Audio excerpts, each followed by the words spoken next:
Thank you for clicking this video. By the way, I'm Ram of Ram De Leon Vlogs, and thank you sa mga nanood ng episode 1 natin about kay Muzan, kung paano natin siya kinuha, kung sino yung mga naging contact person natin, at kung paano nila tayo tinulungan para maiuwi natin si Muzan.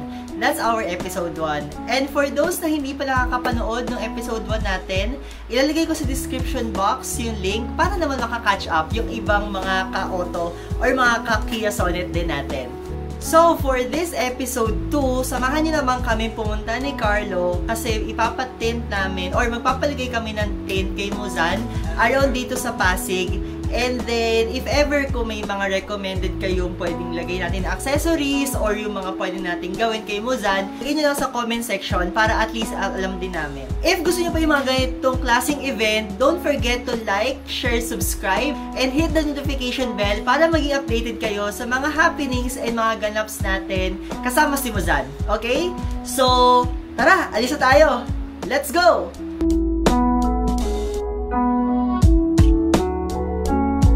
So, eto, on the way na kami ngayon sa 615 Automotive Care Center para magpa-tint. Sana maging maayos yung paglagay nila ng tint kasi currently nararamdaman namin, actually naramdaman ni Carlo kanina yung init nung araw. Medyo manipis natin nalagay dun sa kasa na tint. So, naka-schedule tayo for today. Sana mabilis lang kasi meron pa tayong pupuntahan after. Pero, videohan natin lahat ng mga mangyayari mamaya dun sa 615. And yun pala guys, yung ipapalagay pala natin na tint is polarized nano ceramic tint. So, napanood namin yun sa video, sa YouTube ng isang araw. Then, ibang klase daw yung tint na to. So, let's see. Tingnan natin. Alam mo mas maganda, medium dark, super dark, or yung dark lang? Comment down below.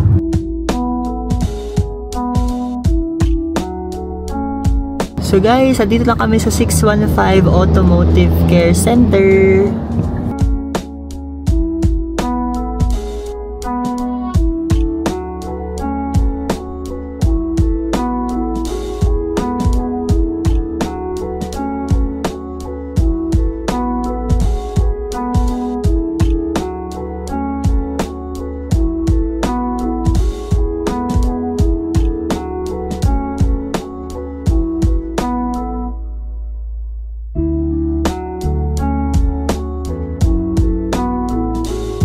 So ngayon, kinakabat ka na nila ng mga protective plastics in preparation sa pagtitint. Sir, usually gano'ng katagal bago makabit yung tint? Yung tint? 2 to 3 hours yung service. Okay. 2 to 3 hours yung pagkabit ng tint. Tapos after nito, magpapa-car wash na tayo and then magpapalagay na rin tayo ng hydrophobic na wax para at least dudulas lang yung tubig.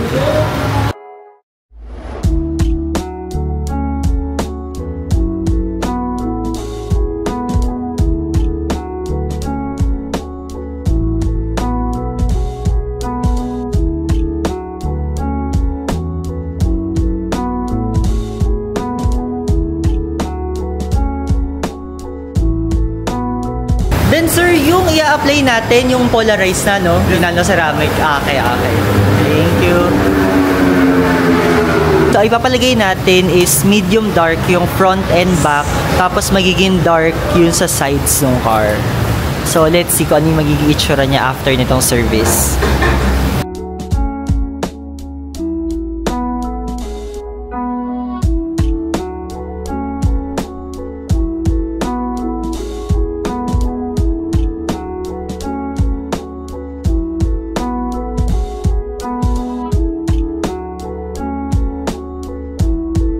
So ngayon, ang ginagawa ni Kuya, sinusukat niya na yung tint. And as you can see, ayan. Na-flat na din niya para at least sakong-sakto dun sa salamin. So inounti-unti na ni Kuya tanggalin yung tint ni Muzan. So as you can see, mas kita na yung loob niya now. Yung sa front, hindi pa ata pinatanggal kasi medyo madilim pa. Pero, halos kita na yung loob talaga pag walang tint.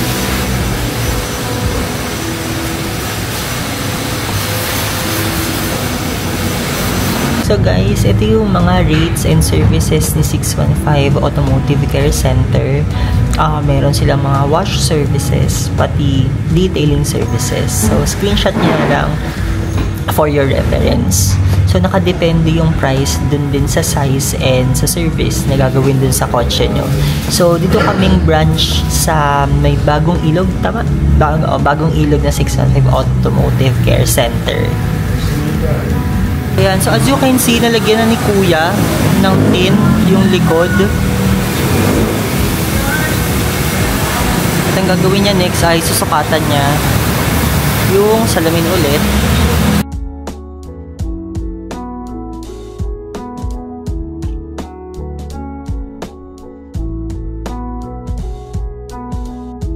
So yung likod, medium dark naman to, no?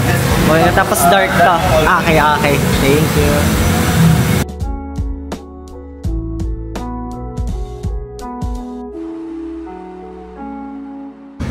So guys, sa mga tint, meron silang ani. Merong light dark, medium dark, dark, super dark, tapos meron ding blue and green.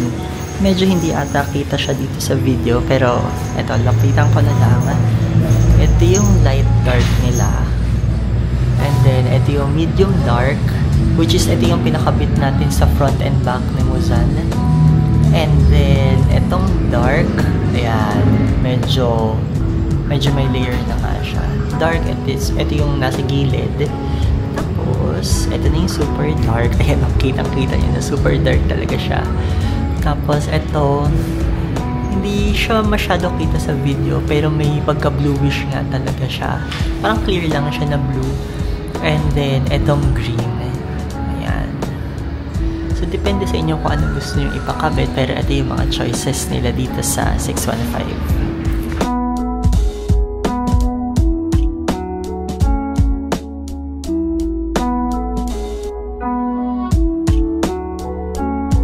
Sa mga nagtatanong kung saan ba itong 615 Automotive Care Center, along Bagong Ilog, Pasig City. So ito yung itsura niya pagpasok nyo, ganito. So may car wash, and then dito sa may kaliwa na nila nilalagay yung tint, tapos yung nano ceramic din, tapos yung sa coating is dito sa may kanan.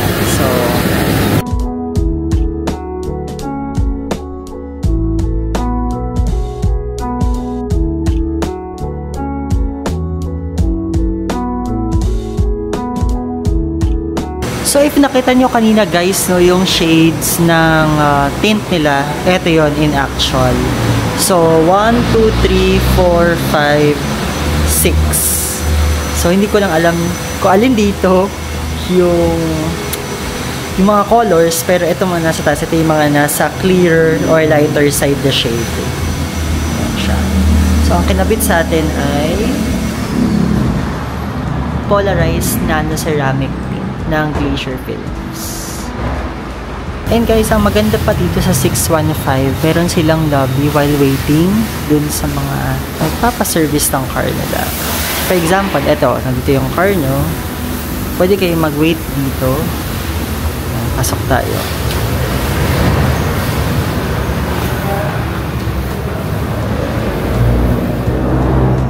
So may waiting area sila dito. Tapos, eto, may free coffee. Kayo lang bahalang magtimpla din. May water.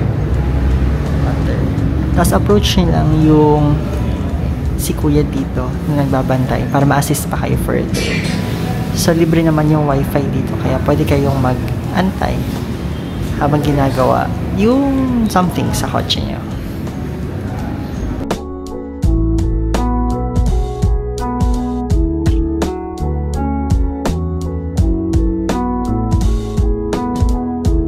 So this time, ipapa-car wash naman si Muzan. Si kuya na mismo yung nag-drive para safe.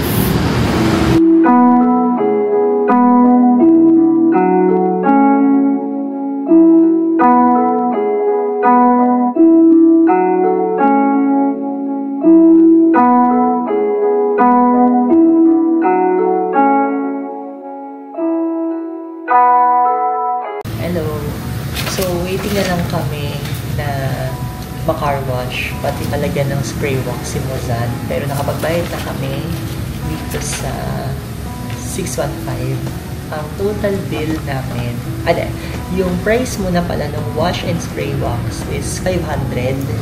Diba?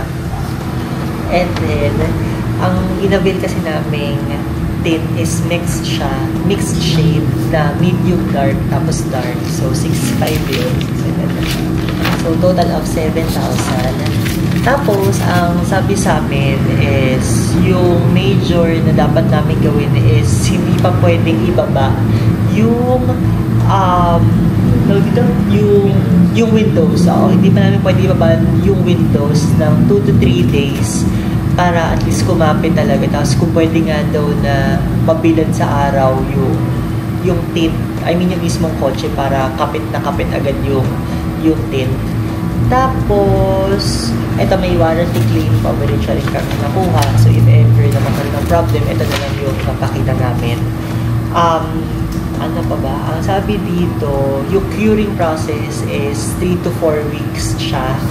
Tapos, sabi din is hindi rin pwede palinisan after yung kunwari yung kumuskusin talaga. So, pwedeng punas lang ng dashboard pero yung linis hindi. Ano pa ba? Yun lang. Meron kinaganda dito sa Glacier. Lifetime yung warranty. Ay, Kuya, lifetime ba yung warranty? Ayun, sabi ni Kuya, lifetime daw yung warranty dito sa if ever na magkaroon ng problem. Discoloration, fading, cracking. Ayun, fading, cracking, pati discoloration yung coverage. Basta ipapakita lang po namin to, no? Basta ipapakita lang natin itong warranty claim coverage. So, yun, message lang kayo sa 615 Automotive Care Center kapag yung mga further details pa kayo na malaman bago kayo magpa-service. Yun lang.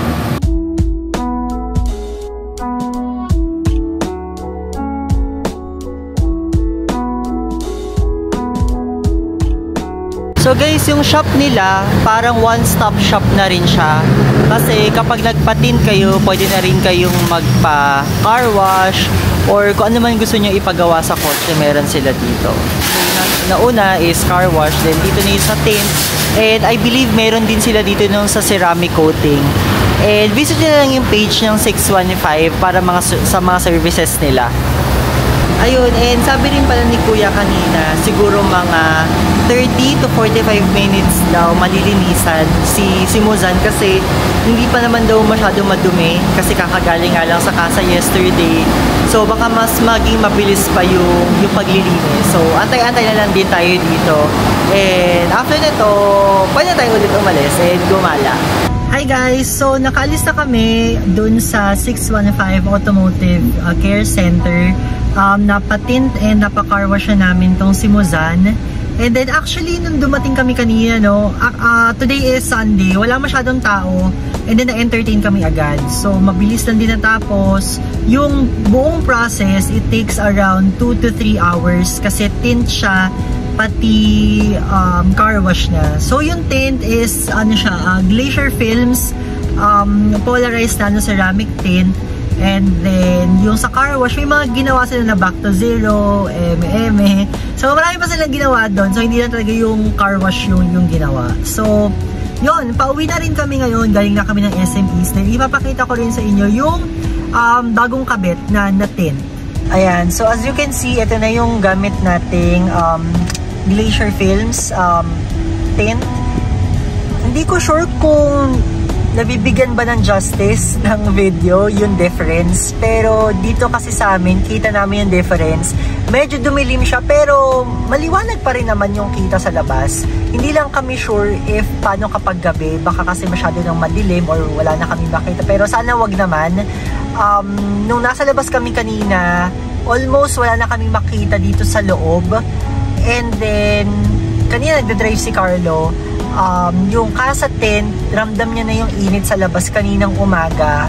And then, ang sabi niya, ngayon polarized na ceramic na, medyo hindi na ganun kainit dito sa loob. Kahit, anong oras na? 1:25 PM na. So, samahan niyo kami umuwi. Ayun, ang gamit ko pala ngayon is yung iPhone 13 Pro Max ko na cellphone kasi nalobat na si DJI. Kanina pa natin siya gamit. So, if ever guys, kung meron pa kayong suggestions, comments, sa pwede nating i-improve dito kay Muzan or any food recommendation like restaurants and all na pwede natin puntahan, just comment down below. Kung nagustuhan mo yung videos natin today, yung episode 1 pati yung episode 2 na i-upload natin, which is ito, don't forget to like, share, subscribe, and hit the notification bell para mag-i-updated ka sa mga happenings and ganaps natin next time. Okay? Again, this is Ram of Ram De Leon Vlogs. Bye-bye!